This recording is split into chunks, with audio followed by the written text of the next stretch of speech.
Shefsky here, and welcome to Fantasy House.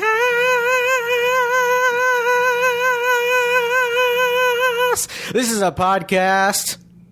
This is a podcast where people come on all the time. Every week we do a new episode, and people come on here and they basically describe their imaginary fantasy house. And I tell them, I go, make it surreal, make it weird, and let's have a good time. Let's make HGTV combined with LSD, right? And I'm not saying that my guests do acid. I'm just saying like the concept is to get surreal and cartoony MTV Cribs in the Rick and Morty universe. And I haven't been let down yet. Every guest blows my mind in some way or another. This podcast is brought to you by me, Jon Shefsky. I'm your Southern California realtor. I know that you think there's other realtors out there, but that's because you live in the Matrix and you've been convinced that there's other realtors. There's only one realtor. It's me, Jon Shefsky. If you have any questions, if you want to know how much your house is worth, if you want to buy a new house, if you're thinking about buying apartments and starting to rent them out, I need a multifamily specialist. Send me an email at fantasyhousepodcast@gmail.com. Today's episode, I'm so excited about it. This guy's become one of my good friends since I got into real estate, and it's just been it's a journey. You know, when I first got into stand up, I met a bunch of people that I bonded with, and they became lifelong friends. And I feel like the same thing once I got into real estate. This guy became my go-to dude for loans. Not for myself. I wasn't like, hey, can I borrow $50? I got an addiction I can't handle. I mean, like when I have a client that says, how much money will the bank give me to buy my house? I'm like, let me send you to this guy because he's a killer. And I don't mean that he's dangerous, although I've seen him strangle a couple people, but they were hookers. Don't worry. I'm just joking about that part. Seriously, guys, this guy's amazing, and he's a great dude, and I'm so excited to hear about his fantasy house. Cole Strange. I call him Strange Cole every now and then. Now, in the words of the great Angelo Bowers, let us do this! Won't you take a moment and over to your fantasy house? You're the host with the most experience guest in your fantasy house. Give money for expensive construction. Feel the limit your imagination.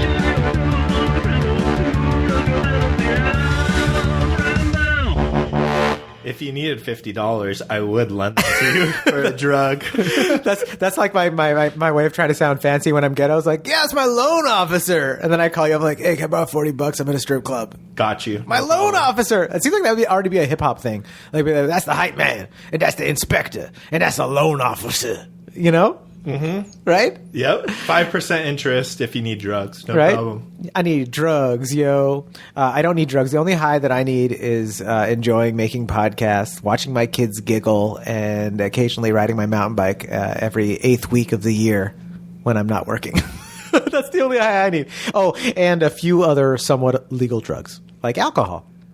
And the devil's lettuce. Try to figure that one out. Where are you from? I'm from Glendora, California. Yeah.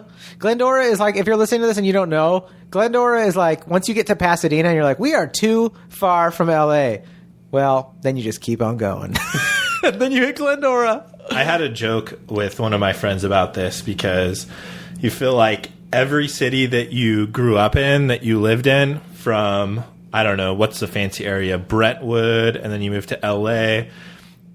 Every place that you live, as you go further east, like, that's the boonies. So, like, if you grew up in Brentwood, then it's like, oh, you're so beneath me. You grew up in, and I don't know the areas, but, like, just LA, regular West LA? Yeah. Oh, wow. You're, like, total, you smoke meth. You're a total piece of crap. Yeah. Did they film Breaking Bad where you live? Like, right. Everywhere outside of East LA, they're like, that's where Breaking Bad was filmed, right? Exactly. And so, if you grew up in this particular city, then you're like, oh, yeah, I grew up in Glendora. So if you grew up in Rancho Cucamonga, everybody out there, they smoke meth. you look down upon everyone east of you? Yes, right, exactly. Until you get to New York, everyone east of you is a loser. Right. And then you get to New York, you're like, whoa, now I'm on my knees again. Hi, I worship you. Right. Oh, dude. Do you think Glendora and Glendale have any relation? I've never really done the research. Like, it was Glen and then two different chicks. They paired together, and like Dale and then Dora. And so in Glendora, there's a street called Leodora, and I think there's some kind of relationship between whoever Glenn was and Leodora. But do you think Glenn Danzig founded the city? Who? Glenn Danzig. I don't know. Mother, tell your city not to have curfews. So after I graduated high school in 2006, went to college and did the college thing, finished in 4 years, and just kind of went on the straight and narrow of, hey, after you graduate high school, you go to college, you get your degree, and then you make money. You got your degree in having a prescripted life. You're like, okay, this is what they say to do. Yeah, it's like, just take on the next step. It was very basic. What was your degree in? Political science. Yeah. Yeah, so all kinds of amazing things to do with the political science degree. So I graduated in 2010, and the Great Recession happened in 2009. Yeah. Jobs were hard to come by, so I enlisted in the military as an intelligence analyst in the Army. And that was a really cool gig. What does that even mean, to be an intelligence analyst? Yes, sir, he's smart. Yeah. All right, good work. Good work, soldier. Smart for the military. What is it? What does an intelligence analyst do? They just look at info and tell you, like, this looks correct. Yeah, so an intelligence analyst looks at all of the different types of intelligence that's collected. So you've got GeoInt,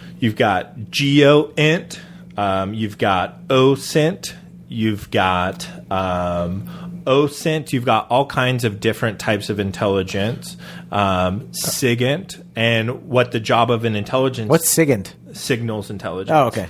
So the job of intelligence... SIG, bruh. Yeah. That intelligence is SIG AF, bruh. SIG. So the job of an intelligence analyst is to be like, okay, cool, so we have this phone call conversation, right? Then the bad guys were talking about this thing, and we also have an image of this intelligence, of this guy going from this place to this place. And HUMINT is another, which is human intelligence. So we have this conversation that we had with somebody down in the field about doing this particular thing. And the job of an intelligence analyst is to say, okay, cool. So we have multiple sources of intelligence that give us ideally a high probability that this particular thing is going to happen at this particular place at this particular time, so that we can protect the good guys that are out in the field. Wow.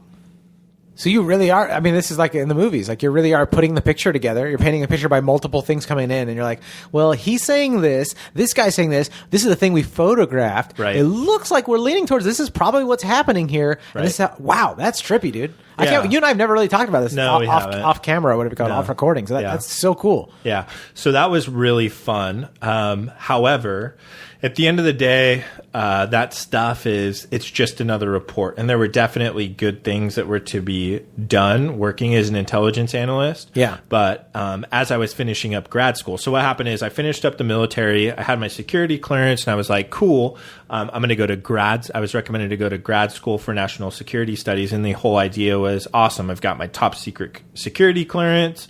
Combine that with a graduate degree in national security studies, I'm going to go work for the federal agencies. The jobs were not as like a special agent. It was to be somebody that was working in an office, analyzing data. And at first that stuff was cool, right? Because you're looking at a report and you're like, ooh, this is secret information. You feel like privileged, like I'm in the James cool Bond. spot. Yeah, I'm James Bond. You get a little boner, like your pants get a little tighter, and you're like, I'm kind of a secret agent if you think about it. That's what a lot of the guys think. Get in here, Cole. We've got some important intel. And you're like, oh, yes, sir. I'm going to really kick ass for this country. That's right. You're like saluting yourself in the mirror. Oh, they don't even know what I know. That's right. These people don't even know. Civilians, we call them civs. Civilians. That's right. These dirty, dirty, dirty civilians. Are you a civ gender? You know, civilian gender. It's a good one. Stop it. Go on, you prick. So at some point, it was just another report. And cool, like it says secret up at the top, but I'm stuck in a room with no windows. You're not really interacting with people. And I kind of fell out of love with that job as I was finishing grad school. So although I had applied to some of these jobs and actually got offered a couple of them conditional upon my background investigation to get done, it's just like, I've already done this for a handful of years in the Army, and it's just not what I want to do. Right around that time, a guy that I know was like, hey, why don't you come and work at this company that I'm at? And it happened to be the mortgage industry, which you mentioned. You know, I'm your loan guy, which I'm privileged and honored to be. Likewise, dog. We make a team. This is like an advertisement episode. Yeah. So if you like this, work with us, folks. We'll get it done, man. Right? We're doing a good job. I have a get her done tattoo. So, got into the mortgage industry and pretty quickly found that the military veterans were an underserved market. Yeah. And the rest is kind of history. Like, as you're getting started, and maybe the hustle is somewhat similar as a comedian. Mm-hmm. I know a lot of your audience are comedians and they get after it at the open mics. And you have to do it every single day or as many times as you can. Very similar as a loan officer. Like, you're just getting after it, talking to as many real estate agents, giving presentations in front of realtors. And so many of them are like, oh, like I already have a loan officer. Or, oh, I already have my favorite comedian that we have come to this club. And I'm like, is that why you prey on the new girls in the neighborhood like myself? That's when right. I'm like, I'm brand new. You're like, oh, so you don't have a loan officer yet, do you? You put your arm around me. You You're don't like, know why don't we any go have a better. beer and some buffalo wings? I'm like, oh, okay. Wow, this guy's taking me for beer and buffalo wings. Before you know it, I'm like, he's my pimp. He's my loan pimp. I do whatever he says. He owns me. that's my hard close, man. That's normally after like 3 or 4 in. Yeah. Is when you do the beers and the wings, but that happened pretty quickly. I was like, let's go straight Doing to the straight hard to it. close. Doing Yeah. straight to it. Yeah. I love that about you, though, because you are super personable like that. You're like, right away, I was immediately comfortable. Like, who's this guy? He's cool. I feel like I could, like, right away, I knew you and I could chat. Plus, you were a comedy fan. So I was new to real estate, and you're a comedy fan. So we hit it off right away. And I was like, oh, yeah, cool, dude. Everything. And then we had the connection of my cousin and you being alumni together. And I was like, okay, yeah. Just so our listeners know about this fun, weird story, I'm excited to tell this one publicly because it's just like a cool little thing that happens in life every now and then. When I first got my real estate license, my wife's cousin sent me an email and was like, oh, you got to meet my buddy Cole. He's in the industry. You got to meet him. And I was like, Cole, that name rings a bell. Well, Chris would be on speakerphone with Cole because when I was shadowing my mentor, I'd be sitting there whenever he'd have speaker. Anybody that called, he would just be kind enough to have it on speakerphone so I could hear what the conversations were about, how he was negotiating things, how he was problem solving and whatnot, so I could learn to do the same thing. So he'd be on the phone with you, with Cole, and then it turns out like you're already in the mix with. I mean, it's just like such a small world, and it's I don't know. So if our listeners are there going, "Wow, small world," it's because it's a small world. It is a small world. And I love the comedy piece to it as well because totally separate from that. At the time before, actually, I think right when we met, I was still working out in Pasadena. And a couple of years prior to that, I was going through a rough time and I was like, I just want to laugh. And somehow I stumbled across the Ice House and kind of came across comedians and watching different people who you happen to know. And so that was another connection that we had is totally separate. I was like, hey man, I really like comedy. And you're like, I'm a comedian. And I was like, that's really cool because that's one of the things that made me laugh and smile when I was going through a rough time. It's so special too to meet someone that's like, I used the drug that you were producing at your pharmaceutical company. did. And I was like, really? It's exciting. Yep. A lot of late nights after work walking to the Ice House in Pasadena from where I was working down in Old Town Pasadena off of Colorado, straight down to the Ice House a few blocks down. Oh, it's perfect. Yeah. And it's still a great club too. Yeah. Still is great. Rogan's always there, and yeah, that's a great spot. Yeah. It's a great spot. Well, where are you going? What's next? What's happening now? So you grew up in Glendora, you went to the military. What's next? Right now, about 2/3 of my business is working with military vets. And my end goal, although I can do all loans, a big dream and goal of mine is to build a team of military vets because so often what is it called? The Expendables? What was the name of the movie? But it's for loaning. Wasn't there a big action movie with all the stars of all the action movies? I think it was Expendables. Yeah, Yeah, okay. I think so. I just thought when you said build a team of military vets, it's like we're an elite team of military vets. it's pretty much what's happening. Okay, what do you guys do? Sorry for cutting you off. It's too much. No, fun. no, you're good. I can't This stop. is This is my great. podcast. I'm allowed to cut people off. We're riffing, bro. Is that the right term? We're just right. riffing? That's right. I reserve the right to riff. Hell yeah. So often military veterans are, when they're in service, are looked at as the baddest of the bad, right? Like they go through really tough training, whether it's a SEAL or Ranger or special, whatever it might be. And then they come back and they've got issues that they're dealing with. They get disability ratings and then they're kind of pushed to the fringes of society. I firmly believe that although they have issues that should and need to be dealt with, they are still those badasses that they were when they were in the military. Oh, yeah. And I so desperately want to take those men and women that have gone through service and build a team of military vets that dominate the mortgage industry. So you're talking about you want to build a team of other vets that are working in mortgage with you, like correct. They may not be in mortgage right now. But you see a place for them, else. like with the team you're building, right? And so cool. Build that camaraderie, that brotherhood that we had in the military, and bring it into the civilian sector. Totally, because they are the hardest working and some of the smartest people that I've ever met. and they deserve the opportunity to contribute to society and like in that way too. It's like, okay, they did a service, they were possibly even in harm's way and doing that kind of stuff, but it's like they can come back to civilian life and you can still be of service to your country, your fellow Americans, and like the world at large. Yeah, they've got some amazing training that could be utilized in the civilian sector. Sometimes it just takes a little bit of extra work or a particular type of person to hire them, but they have skills and training that is unmatched. That's badass. Civilian world. So that's where I'm headed next. And you're also good to veterans that aren't coming to work in the industry, but that are getting loans. Because like my client right now, that's you're their loan guy for their home loan. Like, and it's like, dude, it's kick ass. And you know, I meet veterans all the time. And I'm like, hey, if you need someone that like knows all the ins and outs, all the cool shit, this is the dude. I will figure it out. If there's a way to get it done, we'll get it done. That's right, and that's why he has a "Get Her Done" tattoo on his ballsack.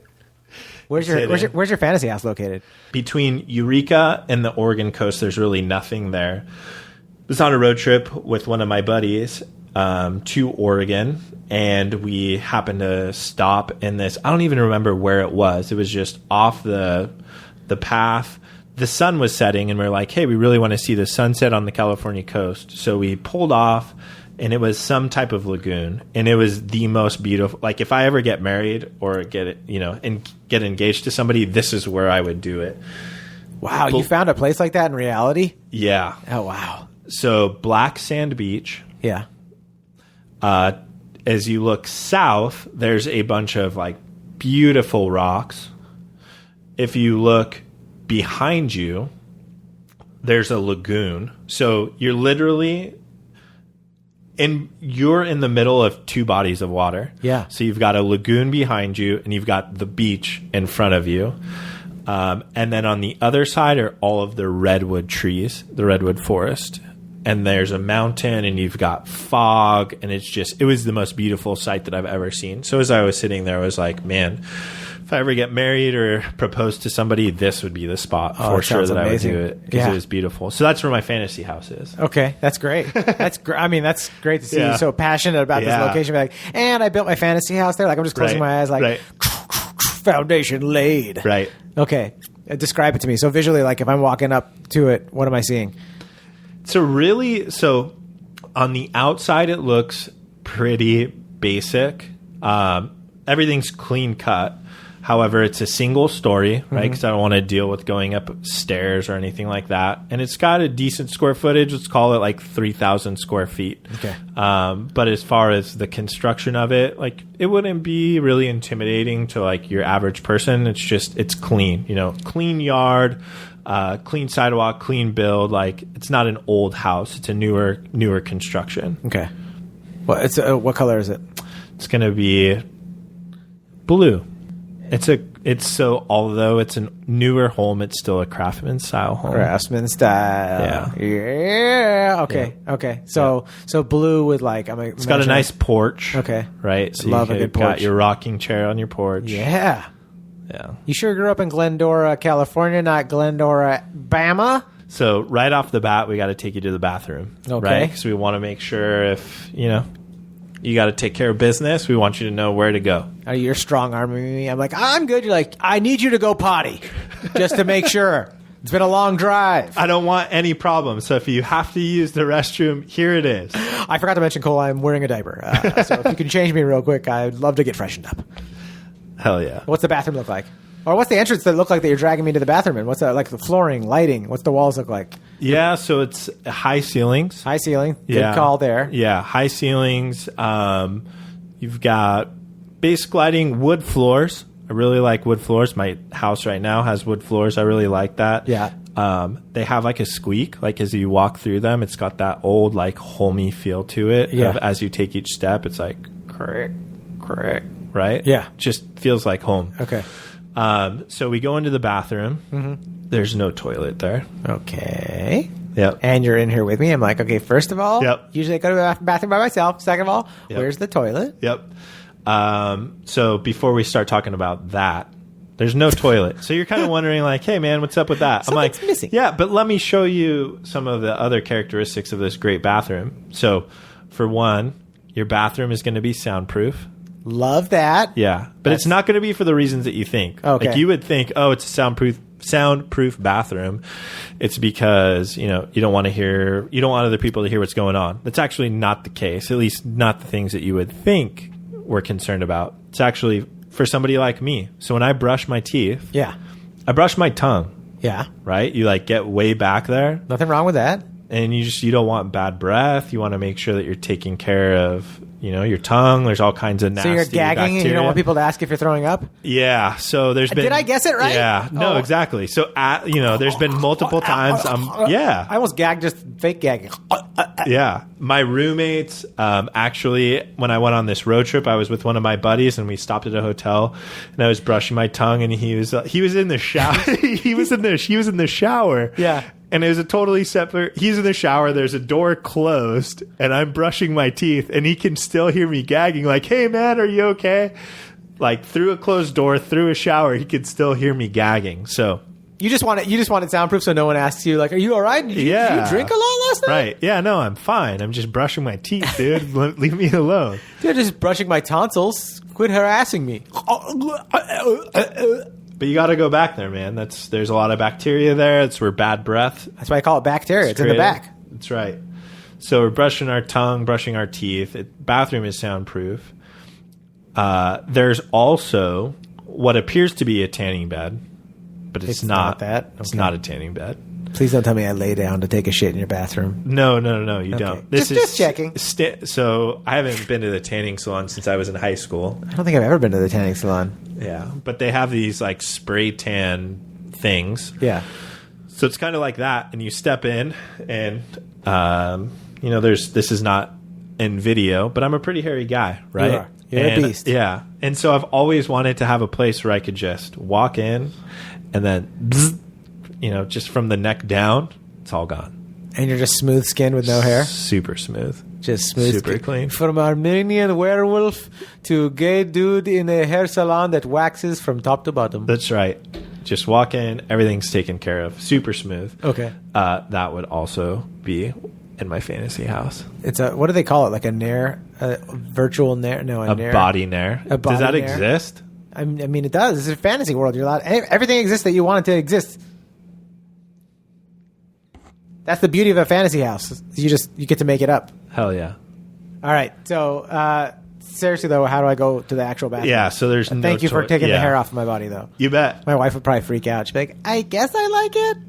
I think if you're chubby and you have no hair on your body, I feel like I would look even weirder. Like, hi, I'm like just a big bag of like marshmallowy material, right? You like that? You're like, yes, that's the point. Like a soft leather couch that's been tanned. Okay.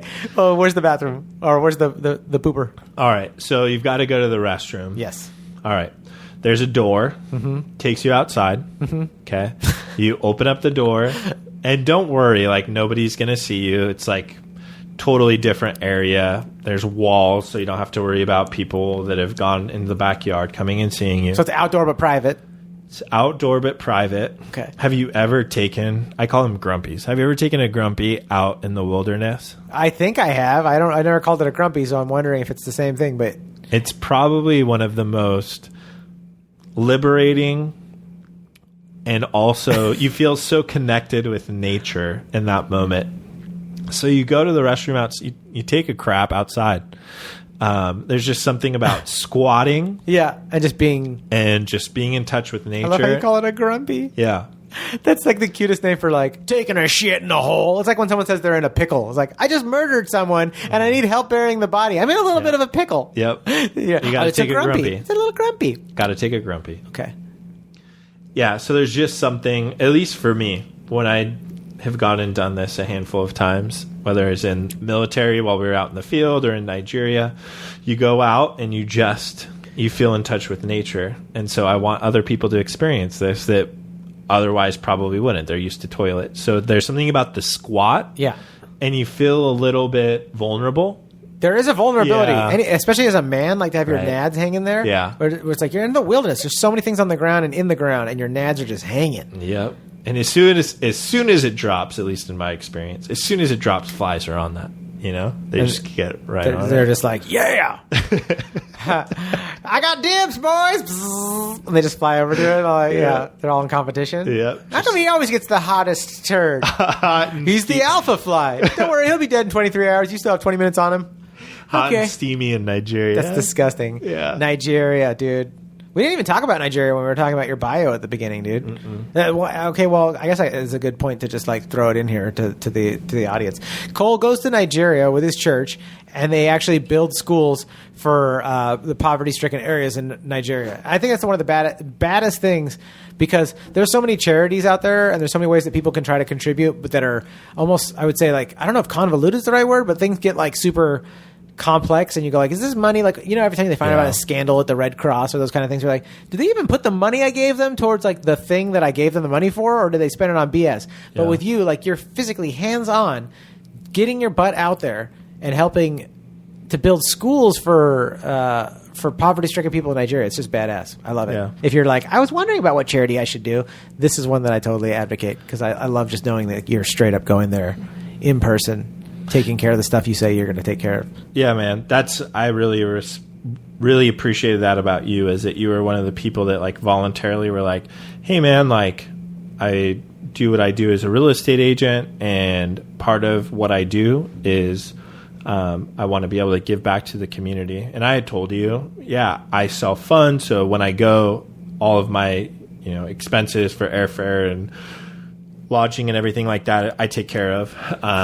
So what you gave went directly to building a school, which was an awesome It sounds like a commercial for myself. Like, I'm pretty decent, right, folks? No, but in all seriousness, if anyone's listening to this and they need an encouragement to like donate funds, like, yes, get Cole. How could people get you money? I know we're not even done with the episode yet. This should be at the end, but how can they get you money? Well, so the name of the organization is Integritas. It's INTEGRITAS men.com. Sounds like a sexy website. Integritas. Man. Integritas, these men salads. Men of Integritas. The men of Integritas. You guys have calendars. Here's me and a couple of Nigerians. You're all just naked. Only shoveling. after I've gone through my bathroom that removes all of my hair. Oh, yeah, totally, dude. This is my waxed body in Africa. Uh-huh. The natives love it. That's right. The locals are huge fans. That's right. They're like, wow, you are a ghost, sir. That's right. Actually, while I was there, they were tripping out with my hair. Like, some of them either very rarely see white people or don't see them at all. And so they would come, the little kids would come up to me and they were like grabbing my arm hair and were like pulling it like, whoa, they were really like they were like impressed with the arm hair, or just inquisitive about it. What do you call it? They were inquisitive Curious? about it, but it was like, it would hurt. Like, they loved it. Yeah. But it was like, I could show you videos. I mean, just mobbed by like 20 kids, which you have kids, so you kind of get it. Imagine 20 of them pulling all your hair. running at you at the same time, and then pulling your arm hair. So you like want to be like, wow, this is beautiful and You're like, amazing, ow! but you want someone to be like, get the hell off Yeah. of me, that hurts. You're ripping my toe knuckle hair out. Exactly. My 8-month-old pulls my hair on my arm. Then he pulls himself up by my hair. Like, if I'm sitting down, he'll like grab onto my hair on my leg and just. And it's really funny. But to have like 20 people doing that would probably be a little intense. Yeah. It's Okay, painful. so let's get back to I was excited about you even mentioning Nigeria, and I was like, oh, dude, I gotta go into it because it's so dope. Okay, so we're pooping in the woods, but outdoors yet super private. I go back in. Is there a shower? Is there a bath? Is there? Yeah. So you've got a shower. You've got you got a place to wash your hands. Yeah. You can take a shower. Yeah. The toilet is the main thing that I want everybody to experience, Have a because it's such a natural liberating experience. It is great. It's like going camping if you've been in the city too long. Like, go see what it's like to just be grateful to like have shade. Yeah. To be stoked to be not being eaten by something. It's a really cool feeling. Or feel like, hey, maybe I'm going to get eaten. That's scary, but yeah. Yeah. It is definitely scary. Okay, so thank you for letting me use the restroom. You bet. And where do we go next? Do you take me to a kitchen, living room? Where do you want to go? I want to take you to the fantasy room. The fantasy room in your fantasy house. That's right. Let's go. Fantasy room. I think I feel- might have to go by myself, just so you know. I feel like this is the Holy of Holies. Yeah. Right? Yeah. It's like the Ark of the Covenant is in the fantasy room of the fantasy house. Yeah. So within this, we can't talk about what you see because everybody sees something different, right? Trippy. Okay. Yeah, Yeah. it's all of your greatest fantasies, which is why it's called the fantasy room. Yeah. So you go in, you take a look, you see something that I don't. Wow. And then it's just kind of like, okay. And then once you leave the fantasy room, outside, for me, I get to spend some time with my pastor, right? Because who knows what happens in the fantasy room? You need to talk to your Right? pastor? But yeah. After I leave the fantasy room, it's like, okay, need to talk to you Oh, dude. about what just happened in the fantasy room. That's very trippy that we both see different things when we're in there. Yes. Like it's like my fantasy. The fantasy room has subjective truths to it, or Right. subjective experiences to it. It's kind of like in Harry. Are you a Harry Potter guy? I feel like in Harry Not Potter, enough to be able to like totally. Okay, there's a mirror, and in the mirror you see. I think you Oh, see yeah. what scares you the most. Oh yeah. Okay. Yeah. I've seen the can't movies. I haven't remember. read the Yeah, books. yeah, I feel bad being like I'm not a Harry Potter Right. because I haven't read the books, I but I've just- seen the movies, of course. I just outed you. Yeah, I've read the Tales of Beetle the Bard, but Yeah. I haven't read the actual full novels. Yeah. But yeah, I mean, the UCB Upright Citizens Brigade had the Bucket of Truth, and like I do love the idea of that. So we go into your fantasy room, and we came out. You're talking to your pastor. I'm just laying on the ground, calling everyone I know, trying to talk to people and find out like, is everything right? Am I okay? I don't even know what's going on. You're all right. It just depends what day you go in, though, right? Like some days you're right. Your fantasy's just like, I just want to fly like an eagle. The next day you're like, I want to have an orgy with like a bunch of toaster ovens that have legs. And you're like, That's right. I don't know what I like. I don't know what I am. It pulls from your subconscious. Yeah. So you don't even necessarily know what it is that's going to appear. Yeah. It pulls from the subconscious. So things appear in front of you that you have no idea that you even wanted That's to desire. crazy. That's terrifying too. It's like a Salvador Dali, David Lynch subconscious experience in the physical world. Nope. I'll let you go to your fantasy. I'll just hang out with your pastor and smoke a cigarette until you come out. Like, here he comes. All right, go do your work. I'm going to go make a sandwich. Now, where do we go next? What's next? You got a kitchen or a living room? Yeah, let's go to the garage. Let's go to the garage, as we say in the Yeah. UK. The Yeah. garage. We're a garage band. That's the Clash. And I'm not like a big car guy. Like we were talking about cars just a little bit ago. But Yeah. the garage is really not so much about your vehicle as it is what's inside it. So within my garage, there's tubes. Okay. And each tube takes me to one of my friends' houses. Like a bank tube? Yeah. Like you just go in a little... Exactly. Like, do they still have those at the banks where you like put it in the little tube and it goes through to the inside the bank and they get it? And I haven't seen that in a long time. but you remember those, right? Yeah. There's little vacuums. So you just go to your friends like that. Yeah, they used to have one at the bank off of Lone Hill, but it's been a long time. Even all the way this far out from Pasadena, we're still making our headway towards technology. That's right. Okay, so you get in the tubes if you want to go to your friends. Correct. So, and the tubes are created. Mm-hmm. There's a lot of subconscious stuff that happens in my house, Mm-hmm. right? The tube is created only when, and I don't get to create them. The tubes are generated by themselves when it's a true friendship. Wow. And so if I go into my garage and all of a sudden it's like, Jon Shefsky, you can go to his house. That's how I know subconsciously within me and subconsciously within you that it's a true we have friendship. a bond. Something's been woven. Yes. That's like a Pixar Inside Out situation now. Yep. So my heart is very warm Yeah. because it's like, I feel that way and John feels that way. And there's no questioning of it. We know that it's a true bond. We got it. However, you're a married guy. I'm a single dude, right? Yeah. You don't always want me stopping in your house, right? No, I do. I'm like, my wife was just yelling at me when you came by. Oh, Cole's here. Babe, you can't be mad at me. Cole's here. So the rule is that unless you click on the do not disturb button, I can come over to your house That's whenever hilarious. I want. Yeah. So if it's like, I stop in your house and you and your wife are doing whatever you're doing, Yeah. It's like, sorry, bro. Like, you didn't click on your do not disturb button. It's your fault.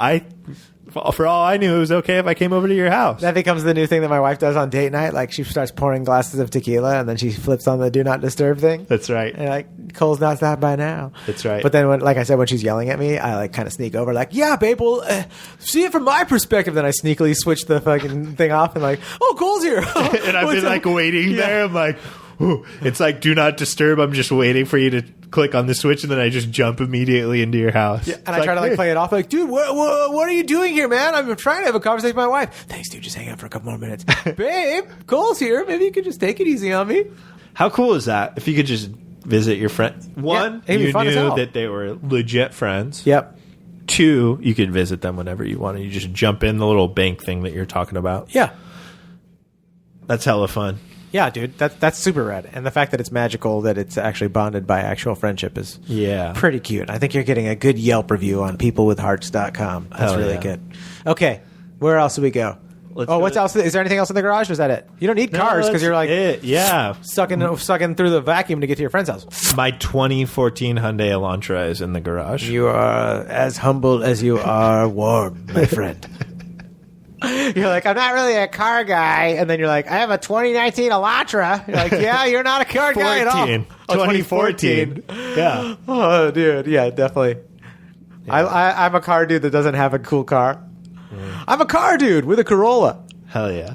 Somebody shoot me. Shoot me a car deal. Send me something. Send me a link. I'll buy it. There's two big things that I want to point out to you about my backyard. Point them. One is the life-size chess game that we have going on. What does that mean, life size? Life size means like literally it could be Jon Shefsky as like a pawn or a rook. Is that how you look at me, as a pawn? You piece of shit. Or my I couldn't have been a king or a queen. Or my queen. Or is there a jokers? Is that just card games? Nah. Pawn. Maybe a pawn. Yeah. I almost bought a t-shirt once. I found a really cool like button-up short sleeve like Howard Moon kind of Mighty Boost shirt at the Nordstrom's Rack in LA, and I almost bought it, and I was like, what is the little pattern on here? And I looked closer, and I was like, oh, it's a chess piece. Huh. And I was in the dressing room, and I started asking people, because I walked out of my dressing room, and some lady was there, and she's like, oh, my son's actually on the chess team. He'll be able to tell you. And he looked at it, and without even like batting an eye, as like in passing, was just like, oh, it's a pawn, dude. And I was like, they patterned the shirt with little pawns? Like, is there some sort of subconscious, like, message to try and I couldn't buy the shirt. I was like, I ain't your fucking You're pawn. like, oh, I'm a pawn. Yeah, why don't they just say tool? I'm a tool written really small as the pattern. Like, it just looked, yeah. So thanks for making me a pawn right now, dude. Hell yeah. Happy to. So there's two different ways that you can play the game. Okay. You can play for fun. Okay. Or you can play for keeps. What does it mean to play chess for keeps? I didn't even know that was a thing. It's a great question. Is that why they're still searching for Bobby Fischer? I'm glad that you asked. So for playing for fun, it's like, hey, man, like, you know, it's life size. So real life people. Yeah. So you, me, Austin, Chris, whatever, all your friends, we're going to go out and we're going to get squirt guns and I'm going to call out the moves, right? So you're going to, you know, go from, you know, G3 to G4, right? I don't even know what that means, but yes. And it's probably incorrect, but we're calling out chess moves. Okay. And if there happens to be a pawn or a piece that you can take, then you just shoot him with a squirt gun. That sounds fine. Is this the not for keeps one? Yeah, that's for fun. Why do I feel like the keeps one's going to get scary? Yeah, keeps get scary. Oh my God. But this is going to be fun. It's going to be really fun because for keeps is where all of like the dirty, corrupt politicians and elite, like Jeffrey Epstein, for instance. Okay. If, you know, he's gone. However, if he did he just kill himself or something? Yeah, he did. Or was he murdered? Or that's the whole thing. Yeah, we don't know what happened. But if he went through trial, and he was convicted of what it was that he did, and this is only people that get convicted of their crimes, they come to my house. Oh, you my fantasy house. Sadistic fantasy house, man. Okay. Rather than getting a squirt gun, they get a gunshot to the head. An actual real gun? Yeah, this is terrifying. Right. Yeah. Justice is the theme of this fantasy house. Right. Yep. Creative justice. That's right. That's a good name for a podcast, Creative Justice. How would you put to death so-and-so? Chess. Right? Chess. You just told us. You're like, chess. Real chess for keeps. Okay. Now that our hands are covered in blood and I have post-traumatic stress disorder from watching you execute multiple, even though they're awful people, they were still babies at one point. So you killed some people. Where do we go next? We're going to go to the comedy room. You have a comedy room at your house? I do. Is this where you have to? A guy who has executions at his house has to have a comedy room at his That's house. right. I'll feel better. You're a real king, Cole. I'm kind of all over the King place. Cole. This is great. All right, let's go. I want a fantasy. I want comedy. I want to be able to execute people. I want all of the things. Okay, Fidel Castro. Take me to your comedy show. Yep. So this is just going to be comedians that are presenting, one of my roommates, he's a comedian, and over the past year or so, as he's lived at my house, and then over the past couple of years, as I've really fallen in love with comedy, I've really come to love that part of art, right? Yeah. So I really respect the hustle that comedians have. I got into comedy just because I wanted to laugh. I'm not a comedian, but I just stumbled into the open mic at the Ice House a couple of years ago when I was going through a hard time and made me laugh. I really enjoyed it. So, and it's been cool to be able to see different comedians that I've watched go from being open mic comedians to getting to the next level. Seen my roommate struggle as he's tried to become a comedian. He's doing good though. Oh yeah, he's great. He's kicking ass. Yeah, no, he's great. It's just a long road. But it doesn't matter who you are. You have to bust your ass, right? So totally. I've seen him bust his ass.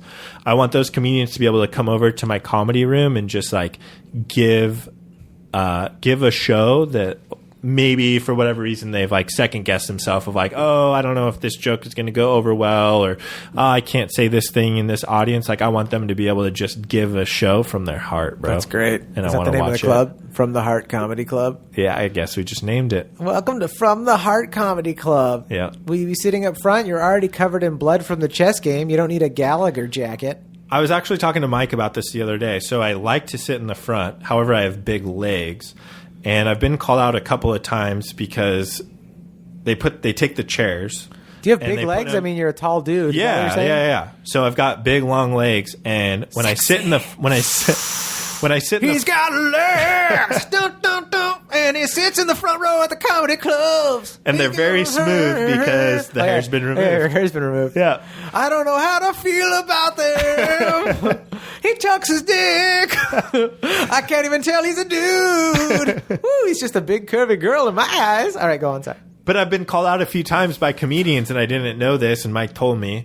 It's like when I sit in the front and they put the chair so close to the stage, I put my foot on the stage. Oh, yeah. And apparently that's like some big no-no. Yeah, didn't you watch Blazing Saddles? No, but I don't know if I'm like man-spreading on the stage or like offending somebody, but I'm like, no, I'm just 6'3". Yeah. My legs have no room, so I have to put them on the stage. I'm just looking for somewhere to store this foot. Yeah. That's all. Yeah. Yeah, dude. I would sit in the front, except I don't want to get called out by a comedian for putting my feet on the stage. If you sit in front, you're generally going to be... Because the lights are so bright when you're on stage a lot of times, the only people you can see is probably the first and second row. Yeah. Depending on what club you're at. But you generally... like those are the people you can see. So even no matter how, if you sit in the front, like usually if the comedian's into crowd work at all and they're going to address the audience, that's who they're looking at. They're like, what's up? What's your story? You know what I mean? So like...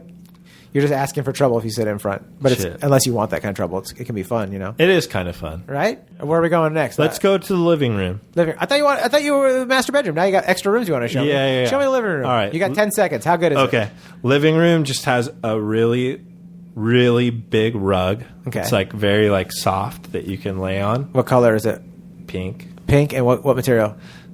Soft material. Okay, I'm getting a lot of Freudian stuff here. Your living room's a giant vagina. Okay, go on. And it has a giant fireplace. Okay, I really dig the fireplaces. I'm not sure what orifice that is. It could be the mouth, although you're a tongue brusher. Okay, giant fireplace. All right. What's a giant fireplace? Can you describe that to us? It's like as tall as me. Okay, like in a French, like a castle. Yeah. Like okay. I love like that. I stand up. I'm 6'3". It's taller than me. Let's call it 7 feet tall. Oh wow! Like you could walk into the fire. Yeah. Badass. Yeah. Okay. All right. So now I'm taking you up to my master bedroom. Take me to the master bedroom. Cole's master bedroom is blowing my mind.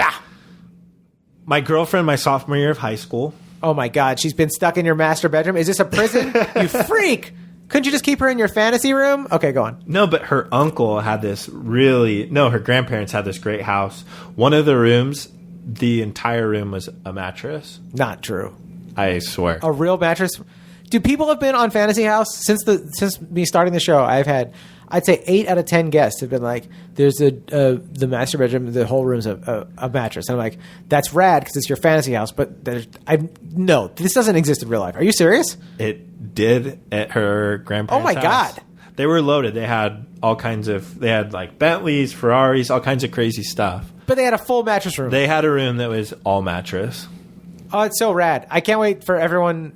All the To call fantasy- bullshit. It's true. No, I can't. No, not even. I believe Yeah, you. I yeah. just can't wait for all the fantasy house guests that have like. I mean, like on and off air, I've had people be like, "But that's not, it's not doable." But I'm like, "No, it's your fantasy. You do it." So it's all mattress. Okay. Right. Let's take you to the bathroom. Take me to the bathroom. Is that Al Yep. Green? So this bathroom does have a toilet. Okay. It's not like the guest bathroom. Shower heads coming from every single angle, from the top to the sides, not the bottom. That would be weird. I don't want. Give your body a break to not be sprayed from some direction. Yeah. Okay. But we've got a dozen different shower heads coming from every angle. I just love being clean. I'm like that guy that as soon as I go out, I do my thing, whatever. Like when I come home, I want to shower and just get everything. Yeah, so that'll be the easiest way. It's got good velocity, not so hard that it's like hurting the water. Perfect pressure. Let's just say that. Amazing pressure. Yeah. You Yep. deserve perfect pressure. Yep. As your fantasy house realtor. Yep. My client deserves the perfect pressure. Yep. And he will have it. Wouldn't it be? I've been in some pretty big showers, but a shower the size 50 square feet is a pretty legit shower. I think so. My friend Sean, when I was growing up in high school, his parents moved from Chino Hills to Corona into this gorgeous, rad ranch home, like a 4,000 square foot, 1-story ranch home. And this is when Corona was like affordable. So you left Chino Hills to go to Corona because you could buy you went further so east. much value. Because it was the boonies. Dude, serious, right? But the house was like just a gorgeous ranch home with, I think it was built for a handicapped person because the bathroom had it was very wheelchair accessible, but the shower was as big as this room, and you could basically roll into a ramp into it, and I loved showering there. It was so nice, and there was no glass door, nothing, because it was so big that there was no worry about water getting out of it. Yeah. Where can people find you? Instagram is Okay. going to be the best place. You just at va.guru, va.guru. And if they want to give you money towards Nigeria, should they just hit you up on there and then just contact you? Yeah, they could just send me a direct That's message easy. It's that just way. like one direct right. call to action. Like if you guys want to get a hold of Cole, if you want to work with Cole, if you have a question, he can refinance your house for you. If you want to know about investment properties, if you're a veteran and you want to know about all the options for you, like Cole can handle all that stuff. And at the same time you have 5-star service, which is what I love to represent too. Like, you know how to talk to people and treat them like they are human beings and not just like, you're a customer, you're a number. Like, no, you treat everyone great. And I love that. So if you guys need someone to take care of you like that also is kick ass at their job, Cole's your dude. Thanks, man. No, thank you, man. Thank you so much for being here. I feel like a hashtag blessed guest getting to be at your fantasy house. It was a great experience. Great experience. Thank you guys so much for tuning in. Thank you for giving us 40 solid. I don't think we got anything lower than a 5-star review. We have 40 reviews and they're 5-star. I'm so stoked on that. And I'm going to start reading those out soon. And I don't say that every episode because I like to build it up. I hope I'm edging all of you guys on getting your reviews read. I'm excited. Once we get to 50, I'm going to start reading them. So we're like almost there. Yep. So yeah, guys. Thank you guys so much. Shefsky out.